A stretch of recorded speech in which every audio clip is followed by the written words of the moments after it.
백석.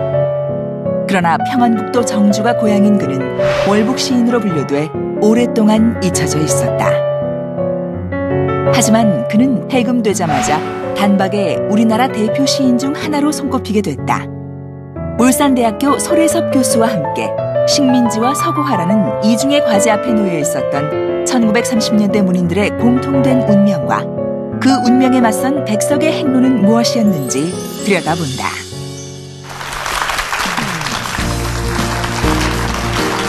네, 소래섭 교수님 모셨습니다. 이번 주 특강 주제가 백석 시속의 맛을 담다인데요. 먼저 이 시인에 대해서 설명을 들어봐야 될 것 같아요. 네, 백석의 본명은 백기행이고요. 1930년대에 활동했던 시인입니다.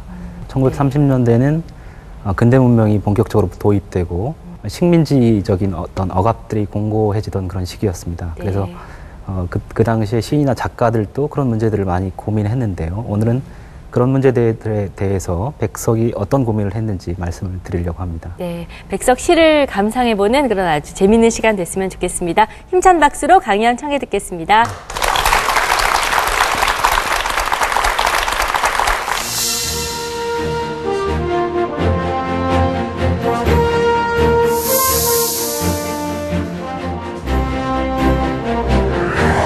먼저 질문을 하나 하면서 강의를 시작할까 합니다. 몇 년 전에 어떤 시 개간지에서 평론가 100명을 대상으로 우리나라 최고의 시인을 조사한 적이 있습니다. 여러분 그 중에 어떤 시인이 1위를 차지했을 거라고 생각하세요? 윤동주요. 왜 그렇게 생각하세요? 교과서에서도 배우고 널리 알려져 있어서 윤동주가 1위를 했을 것 같아요. 유명하니까 네. 다른 사람들도 잘 알 것이다. 또 다른 분은 어떻게 생각하세요? 예, 저는 백석 하면은 뭐 근대 갈림길에서다 이렇게 나와 있는데 제가 이제 뭐 등수를 매기자면 한 10등 정도는 하지 않았을까. 10등 정도 했을 것 같다고 예, 생각해요. 예. 좀 너무 박하신데요. 조금 더 쓰시죠. 백석은 5위를 차지했습니다. 5위. 1위는 김소월이었고요. 서정주가 2위를 차지했습니다. 그 다음에 뭐 정지용, 김수영, 그 다음이 백석이었습니다. 백석이 1위를 했으면 제가 이 프로그램이 좀 더 빨리 나왔을 것 같긴 한데요. 근데 더 재밌는 것은 백석이 그 시만 매력적인 것이 아니라 외모도 굉장히 매력적입니다. 잘생겼습니다. 사진을 한번 보실까요? 왼쪽에 있는 게 백석의 사진인데요. 뭐 굉장한 헤어스타일을 하고 있죠. 이 오른쪽에 있는 사진은 그 모던보이라는 영화에서 박해일의 사진입니다. 그 백석의 머리 스타일을 이렇게 흉내낸 거죠. 요즘 TV에도 저런 머리를 가지신 분들이 가끔 나옵니다. 근데 더 중요한 것은 저 사진은 포토샵을 안 한 사진입니다. 그러니까 진짜 쌩얼인 거죠. 그런데도 저렇게 잘생겼으니까 뭐 지금 봐도 이렇게 잘생겼지만 당시에도 그 백석의 외모는 화제가 됐습니다. 너무 잘생겼다 이런 얘기들이 많았던 거죠. 그 백석의 친구 중에 정현웅이라는 화가가 있는데요. 그 화가가 백석의 그 외모를 이렇게 묘사를 했습니다. 미스터 백석의 프로필은 동상과 같이 아름답다. 미스터 백석은 스페인 사람과도 같고 필리핀 사람과도 같다. 백석에게 서바나 스페인 투사의 옷을 입히면 꼭 어울릴 것이라고 생각한다. 우리가 흔히 이렇게 잘생긴 남자를 보면 뭐 조각같이 생겼다 이런 얘기 하잖아요. 뭐 장동건이나 조인성을 보면 뭐 조각같이 생겼다 이렇게 얘기를 하는데 이 정현웅은 백석에게 그런 말을 하는 겁니다. 조각같이 생겼다, 동상같이 생겼다는 거죠. 뭐 물론 요즘에는 그 잘생긴 남자의 뭐 그 전형하면 뭐 흔히 이태리 남자들을 이렇게 떠올리기도 하고 그러는데요.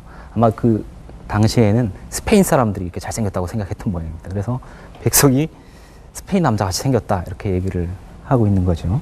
재밌는 것은 특히 평론가들이나 시인들이 백석 씨를 그렇게 좋아합니다. 대중들보다도 훨씬 더 시인들이 즐겨 읽는 시인이라고 이렇게 평가를 받고 있는데요. 왜 그렇게 좋아하는지 이유를 생각해 보면 뭐 이렇게 비유할 수 있을 것 같습니다. 여러분이 잘 아시는 김소월이나 서정주의 시를 읽으면 뭐 이렇게 음식의 비유를 하자면 왠지 그 욕쟁이 할머니가 나오는 어떤 원조 맛집, 무슨 된장찌개 파는 집, 뭐 그런 집의 음식을 먹는 듯한 느낌이 듭니다. 그리고 뭐 읽어보셨는지 모르겠습니다만 뭐 이상이나 김기림의 시 같은 걸 보면 뭐 굉장히 좀 세련되고 그래서 무슨 퓨전 레스토랑에 가서 뭐 이렇게 근사한 음식을 먹는 듯한 그런 느낌이 듭니다. 근데 백석의 시는 그렇게 아주 토속적이고 세련되지는 않은데 뭐라고 어떻게 보면 뭐 이렇게 소박하면서도 담백한 그냥 집밥을 먹는 듯한 느낌이 듭니다.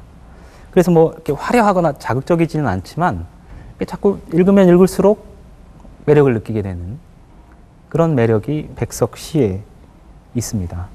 그런 노력들이 들어있는 시 한 편을 보겠습니다. 수박시와 호박시라는 작품입니다. 작품 제목이 좀 재밌는데요. 제가 한번 읽어보겠습니다. 일부분만 읽어보겠습니다. 수박시 호박시를 입에 넣는 마음은 참으로 철없고 어리석고 게으른 마음이나 이것은 또 참으로 밝고 그윽하고 깊고 무거운 마음이라 이 마음 안에 아득하니 오랜 지혜가 또 아득하니 오랜 인정이 깃들인 것이다. 태산의 구름도 황하의 물도 옛 임금의 땅과 나무의 덕도 이 마음 안에 아득하니 베이는 것이다.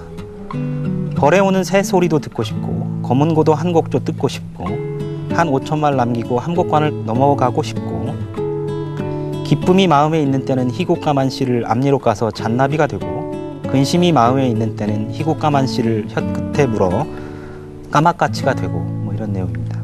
이 시는 이제 수박시와 호박시라는 소재를 대상으로 한 겁니다. 수박시 드셔보신 분 있나요? 있으세요? 왜? 예? 맛있던가요? 아, 몸에 좋다고 그래서. 예. 저는 호박씨는 먹어봤는데 수박씨는 못 먹어봤습니다. 차마 엄두를 못 냈는데 용감하신 분들이 많군요. 호박씨는 중국에서 많이 먹는 거라고 합니다.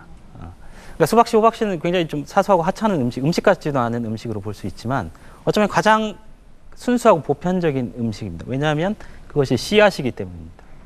씨앗에서 어떤 생명이 태어나죠. 씨앗은 생명의 근원이기 때문에 가장 순수하고 어떻게 보면 근원적인 음식입니다.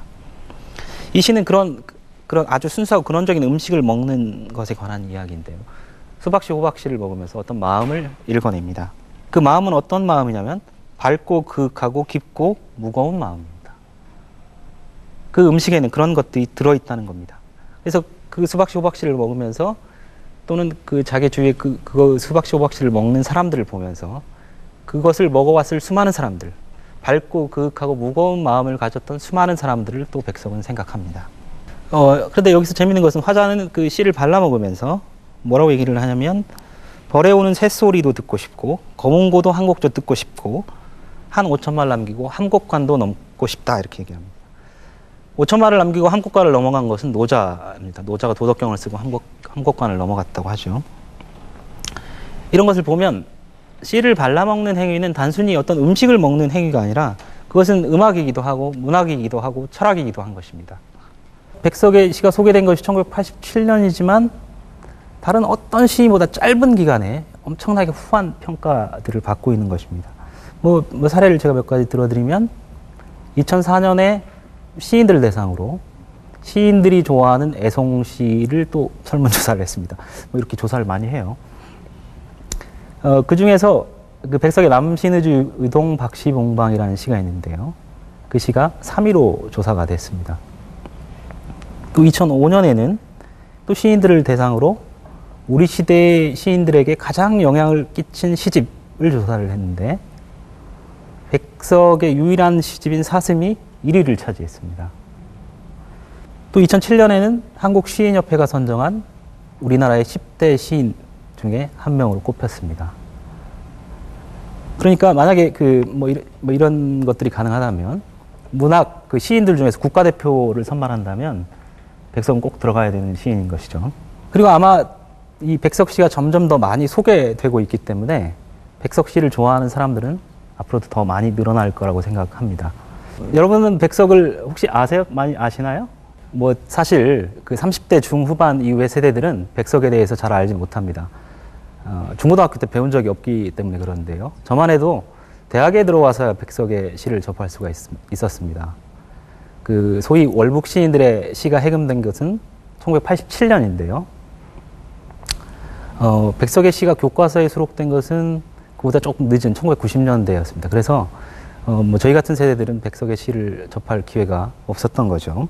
사실 엄격하게 말하면 백석은 월북 시인이 아닙니다. 백석은